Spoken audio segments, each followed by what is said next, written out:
Invasive methicillin-resistant Staphylococcus aureus, also known as MRSA or MRSA, was once rare and confined to institutions, but has now become a major public health problem. MRSA in the community is widespread, and therefore everyone is at risk. Most community-acquired MRSA infections are skin infections. Current estimates suggest that 12% of all clinical MRSA infections are community-associated.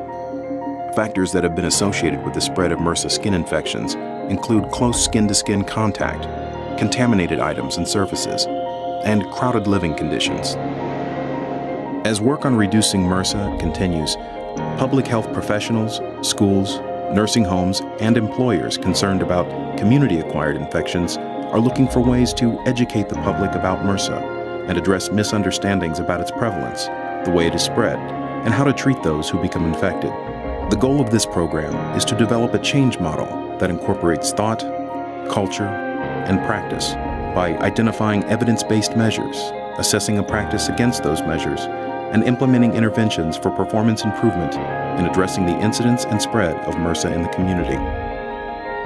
To address the spread of MRSA in both healthcare-associated and community-associated areas, an expert panel was convened that included Dr. Nancy Davis, Executive Director of the National Institute for Quality Improvement and Education, Dr. Ari Robichek, Assistant Professor, Internal Medicine and Infectious Disease for North Shore University Health System, Dr. Jennifer Beard, Assistant Program Director, Internal Medicine at Riverside Methodist Hospital, Dr. Ian Baird, Infectious Disease Specialist at Riverside Methodist Hospital, Dr. Marcus Topenka, Chief, Emergency Department at Doctors Hospital, Dr. Maishika LeMay Williams, Medical Director and Assistant Health Commissioner for the Columbus, Ohio Board of Health, Dr. Sean Kerger, Doctor of Sports Medicine, Ohio Health, Lita Jo Hinman, Infection Control Coordinator for Riverside Methodist Hospital, and lead faculty Dr. Richard Snow, Medical Director, Performance Improvement, Doctors Hospital.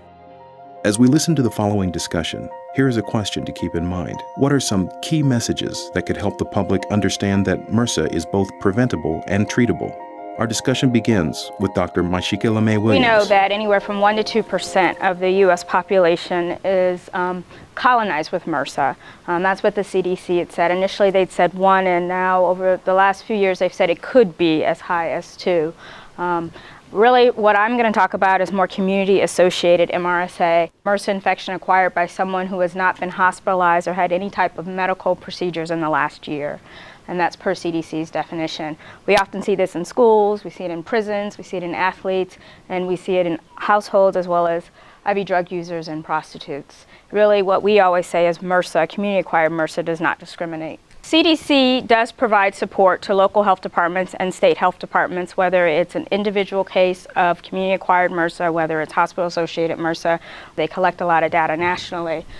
We also know that invasive MRSA is reportable in most states across the country. Very few states make non-invasive MRSA reportable. Outbreaks of community-acquired MRSA or any type of MRSA are reported here in Ohio, and that's been since 2002. An outbreak of 2 or more cases that are connected by space or time. Usually it's a school that reports it to us. Oftentimes it could be a physician that reports it to us. In 2004, we had a local ER nurse who called our communicable disease and prevention team and said, you know, in our ER lately, we've seen several of these kids come in here with these tattoos that are just grossly infected, and they're growing MRSA, and we don't know what to think of it. But the local health department got actively involved. These individuals were going to what they called tattoo parties. So they were going to a local park or someone's home where a tattooist who was not licensed, and in the state of Ohio you have to be licensed to do a tattoo, and you have to have bloodborne pathogen training and infection control procedures training, and you're licensed by the local health department. The average tattoo goes for about $300. They were getting tattoos for $50, $100, so it was a bargain. And their tattoos were being done by using inkjet printers as their ink source and guitar strings as their wiring source. So it was an infection waiting to happen, and it did. Unrelated to the tattooists here in our community, there was also an outbreak associated with tattoos in Columbiana County and Highland County in our state, and there was also some in Kentucky and Vermont. We published this MMWR article in 2006 So altogether from those 3 states, there were a total of 13 primary cases. There were 6 secondary cases, and these were individuals who were presumed to be household contacts, who were living in the same house as a person, or had very close contact with the primary case, and did not have a tattoo. So we talk about secondary rate of infection in these MRSA cases, and we had, almost 50% here. 10 out of the 13 cases did have their pulse field gel electrophoresis done, and they all had the identical USA 300 pattern. There were 4 unlicensed tattoo artists actually implicated. None of them used personal protective equipment. Some had recently been incarcerated. We believe that they had learned this practice in jail. They might have picked up MRSA there. Antimicrobial resistance testing was not performed here in our jurisdiction. It was performed in some of the other jurisdictions. Altogether, there were 13 in all 3 states. There were 13 unlicensed tattoo artists implicated. So from the time they had their tattoo to the time they actually started presenting with symptoms of MRSA, and those that ranged anywhere from 4 days to 22 days. Many of them did not do antimicrobial resistance, but those that did, they obviously found a resistance to oxacillin, erythromycin, and that was pretty much across the board. In interviewing the recipients of the tattoos, many said that the tattooist did not use any type of personal protective equipment, and one even mentioned that one of the tattooists had a lesion on their finger, which from the description of it sounded like it could have been MRSA. What our staff found when they went to these individuals' homes, especially those that had multiple cases in the household that had MRSA, secondary contacts, that these were homes where there was no soap. So we were trying to distribute not only bandages, but soap, and then obviously instructions of how to manage the wounds. Reporting of invasive disease is common. It's easy to do because it's automatically done through the lab. Most cases are tested when it's invasive. We all do blood cultures as soon as someone spikes a fever, we suspect it. And again, most states are doing this. Community-associated MRSA or non-invasive reporting, for the most part, is not done. And we know that many cases are not tested, and there's a lot of presumptive diagnosis. While the CDC collects data nationally on invasive MRSA, there are no requirements to report non-invasive MRSA. What are some of the questions and issues that might arise if this type of reporting became mandatory? What would the implications be for public health? It could be really overwhelming if we made this a mandatory reporting. And the question would be, from the physician standpoint, whether it's the ER, urgent care, or private physician's office, would you really have the time to culture every wound that you see? And then if you did that, would the local health department have the time and the capacity to handle those reports? As we continue to discuss public perceptions about MRSA, Dr. LeMay Williams reminds us that the way we talk about MRSA affects the way in which it is perceived.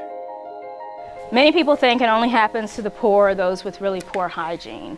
That's been a huge issue to try to explain to individuals that that's not how it really is. They hear the word resistant and they think there's no treatment available for MRSA. They ask what we're doing, and the fear factor is just amazing. I got a call Wednesday or Tuesday before I left, and it was a worksite location where an employee had been there, and she had 2 abscesses on her body. And for whatever reason, she had her coworkers feel it through her clothes. She was like, oh, feel this, feel this. So needless to say, she's been out of the office for the last week, and they heard that she was hospitalized. Well, the HR director called her in her hospital room and asked her what was wrong with her. Could she know her diagnosis? Well, here, talk to my nurse. And the nurse's response to the HR director was, you need to decontaminate your workplace. And she used the word decontaminate. I was like, oh no, you need to clean it. But she thinks decontaminate, but they're very, very scared and worried that, like someone said, they're going to take it home to their families. That's their biggest concern. The question is, why isn't the community, i.e.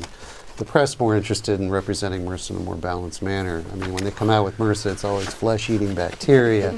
It's stoking the fear, actually, that is felt in the community around this very important issue. So there's a MRSA colonization everywhere. Right. It's much more prevalent and not nearly as threatening as it's perceived. I think it's easy, though, for us, for healthcare providers, to put it in perspective. It's hard to get the community to put it in perspective. We know that there's more than just getting people scared. That's a problem by media coverage, by overly florid media coverage. It also drives legislation, ultimately. Right. And if legislation is misguided or is sort of based on fear, incomplete information, et cetera, that's really a problem. So the fundamental issue is, in many different dimensions then, is really communicating correctly and directly to the public who are driving legislation, to the legislatures about what this is as a threat and what the responses of the healthcare community. Although any MRSA infection should be a point of concern, misconceptions and a lack of understanding about MRSA infection can lead to overreaction and an ineffective use of resources to address the issue. Lita Jo Hinman discusses one school system's response to an incidence of MRSA. Well, there was an outbreak in my own local school system where my kids go, and they wanted to close the school system down, have a professional company come in and clean top to bottom. I'm like, time out. Could we get soap in the bathrooms? There was no soap in the bathrooms. I had to go to the superintendent of the school district and jump up and down to get soap in the bathroom. So there's lots of, but it was parental pressure to do something, do something, do something. Perhaps the fact is that we don't recognize what we do currently to control an outbreak. Maybe there's already things that people are doing that we're not aware of, that we're not promoting, such as simple things like hand washing. Studies have shown that proper hand washing is one of the simplest and most effective ways to help prevent the incidence and spread of MRSA. Now, let's revisit our question from the beginning of this segment. What are some key messages that could help the public understand that MRSA is both preventable and treatable? A basic understanding of how the disease is spread. B, knowledge of proper prevention techniques such as hand washing and personal hygiene. C, all suspected cases should be cultured and treated with antibiotics. D, both A and B.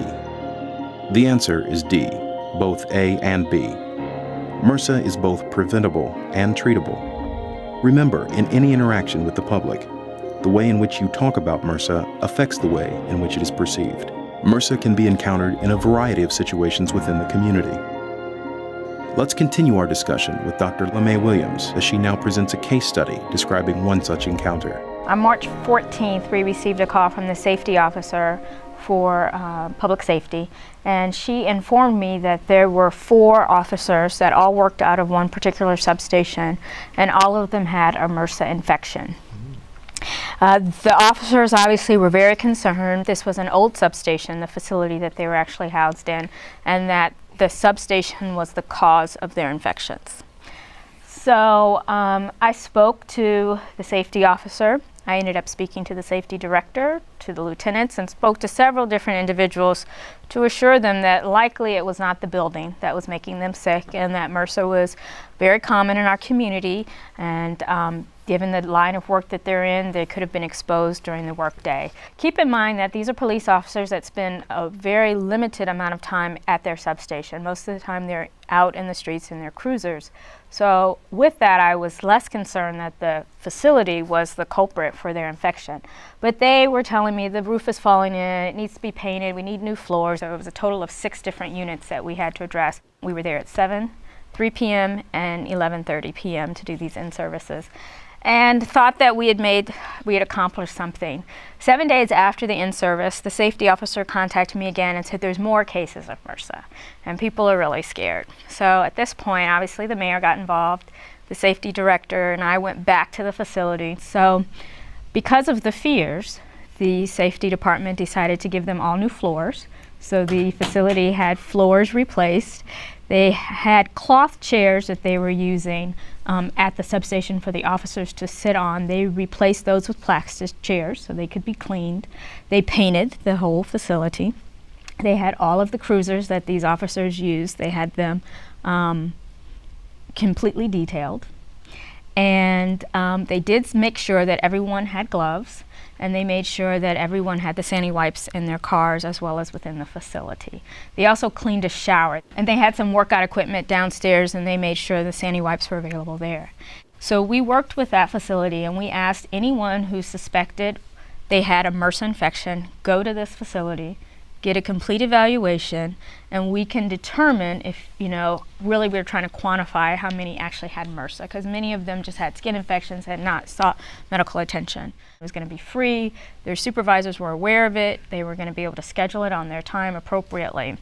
I can tell you that out of the 12 we anticipated going, only 4 went. So we had limited data from that standpoint. We did survey all of the police officers that worked out of that substation. I think they told us there were 97 police officers that worked out of that substation. We got 91 surveys back, which was pretty good. We asked them questions. Do you think you have a skin infection that looks like MRSA? Do you go to the gym? What gym do you go? Do you participate in any sports activities with the FOP or anything like that? So we asked a variety of questions, and what we got back were 10 individuals who said they had a skin infection by our definition, and there was no commonality between them other than the fact that they all worked at the substation, and they all reported arresting someone within the last 3 months who they suspected had a skin infection. So that was the data we were able to share with the police department. I was surprised. Many of them had gloves in their cruisers, but would never think to use it. We also had to teach them what it meant to use gloves. They forgot the step that once you took off your gloves, you should wash your hands, either with soap and water or alcohol-based sanitizer. What about the 4 that went for the evaluation? Did they have MRSA? They were only able to confirm one of them that actually had a culture that was MRSA. Most of them had, by the time they had presented to occupational health, it was several weeks after their initial infection. so they're treated and with so it was hard to capture that culture information. Well, the police department went through this with HIV as well as hepatitis. I mean, they went through the whole universal precautions in making their arrests, but there's no doubt about it. When the patients they bring us have been exposed. The jails got involved, and the jails were reluctant to arrest anyone and hold them if they had a skin infection. So then we had to educate the jails. And then it became known on the streets that if you were arrested, particularly in our prostitute population, If you say you have MRSA, you're safe. No one's going to take you. Of the 10 individuals from the survey who actually had a skin infection, none were on the first shift. They were all either second or third shift, and the majority were on the third shift, which you could argue that's the shift that's more likely to arrest the prostitutes, because that's when they're out, more likely. That's when they're out. Were any of the people arrested cultured positive, or was there any history taken on the arrestees, the prostitutes or the alcoholics? Well, when we had the problem when the jail started denying them, we did recommend they go to some of our local free clinics and to, our local clinics that took individuals without insurance, but very few of them were actually cultured, and we never were able to collect that information. This case study demonstrates how closer collaboration with key individuals, such as public safety officials and police officers, about the appropriate response to suspected MRSA infections can eliminate unnecessary actions and replace them with interventions that can help prevent the spread of MRSA. In this case, some of the appropriate interventions discussed were initiating the use of proper cleaning techniques for shared equipment, instituting the proper use of gloves and hand washing, and seeking medical treatment for skin infections. Dr. Kerger continues with a discussion about at-risk populations within the community that have a greater likelihood of contracting MRSA. I'm going to start off going over some topics in ambulatory care in the community that have been addressed both by Drs. Topinka and LeMail-Williams so well. And then I'm going to move into what are the different aspects of the community as it relates to sport, because it really is a unique community. As we start to expand our grouping of what we consider to be community-acquired MRSA infections, we therefore expand the risk factors, and therefore the risk factors sort of become nothing, because you've expanded the pool to such a great degree. But if we look at the ones we've identified already, recent hospitalization, surgery, the presence of resistance in the long-term care facility, being a recipient of dialysis, presence of invasive medical diseases. If you lack these risk factors, according to Fridkin in 2005, you have what we might call a community-acquired MRSA infection. How can we target it? Where are the things that we can do? There are bad boys within the MRSA categories, and we need to target target those, just like we do HPV. We recognize that certain subtypes of HPV are the ones that we need to focus our efforts on to try and reduce cervical cancer. And so that's where the immunizations have gone. And so I really do feel that that's part of a targeted strategy for the future. In the random samplings that we've done in the asymptomatic, ambulatory, and athletic communities, we now see 1 to 3% is sort of the number bandied around with an average of 2%. And again, we've already addressed some issues as to maybe why those numbers are so low or are going unrecognized. When we look at the characteristics of historically what's been called community-acquired MRSA, we notice the differences in the genotypes, the antibiotic sensitivities and resistances compared to what we've classified as hospital-acquired, of course. What are the communities that are affected? Well, we've got children and young adults. So we've got basically from daycare situation age children all the way up to young adults. And then we've got the other end of the spectrum with the ill elderly who are in the long-term care facilities. Those are two big groups. Now in the middle, what other we is looking at? Racial minorities, low socioeconomic class, those who have been in a correctional facility, those who participate in sex with other men, daycare attendees, competitive sports athletes, and military recruits. So who's left? By looking at the risk factors as we identified these groups, you're almost talking about a reverse minority in the number of risk factors that we've addressed for these folks. These are certainly situations in which there are particular challenges that have been brought forth. There's lots of close-knit groups, people in close contact. MRSA does not have short, springy legs where it can leap from one person to the next. There seems to be some sort of direct skin-to-skin contact or not so well understood fomite transmission. So low in healthcare workers that have had multiple exposures. We see it in very close contacts of family members. There has to be a fair amount of touching, hugging, staying in the same bed, wrestling around, etc. It seems to be just like in the prophylaxis for meningitis. Who needs prophylaxis? And it's really just the intimate contacts, you know. And I think there must be some close contact exposure and time of exposure and repetitive exposure, because when I just put a few little community-acquired MRSAs on you, your body and your other MSSA overgrows it like the weeds in your lawn. There's some suggestion that we have that happens on a daily basis. We culture workers who have had it at one point and the next morning it's gone. So we're catching a transient location. You need repetitive exposure, you need a load of exposure. Depending on the health, I do think it's important to focus on both elements of true disease. It's not just the microorganism, it's also the relative health of the host. Innate resistances, are there things that we can do that promote this? Beyond, don't let the skin dry out, don't let the skin get cracks in it. Make sure you take care of debris or other soiled aspects to your skin before you apply the alcoholic based hand washes and things. I don't think this is an area that we know about. I think we assume, and so far it's been for the most part correct, I don't think it's a bad assumption, that in the absence of any derogatory factors, the body's immune system will naturally take care of all of this for us. The appropriate use of antibiotics is critical in the treatment and prevention of MRSA. It's important to understand the resistance within your community, which antibiotics to use, and with which patients. Dr. Kerger continues with a discussion on antibiotic use.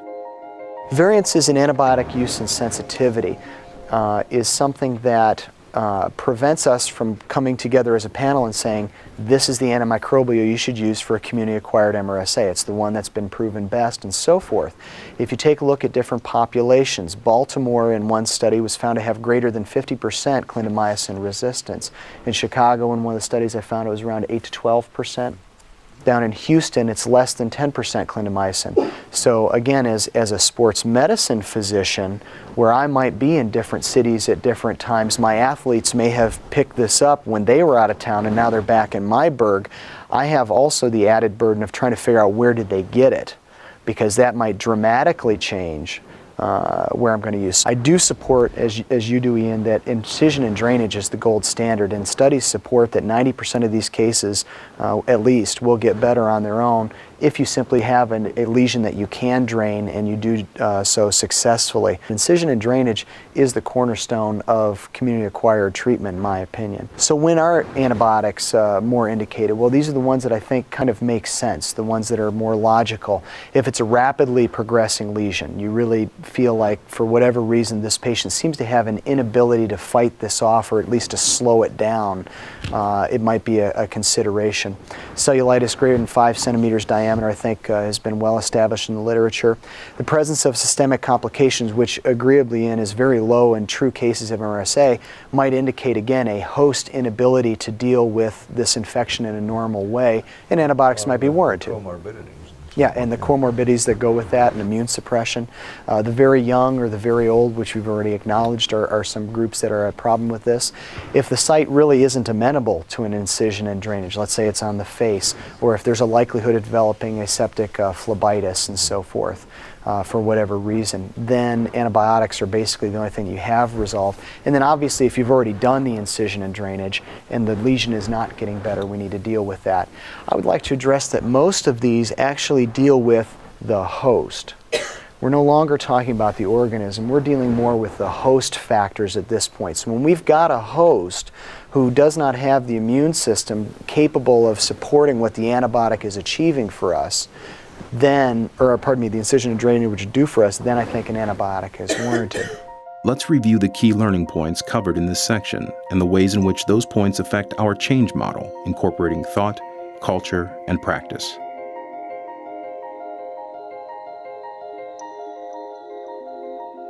The thought change is that MRSA infections are treatable and preventable, and there are appropriate ways to decolonize common areas.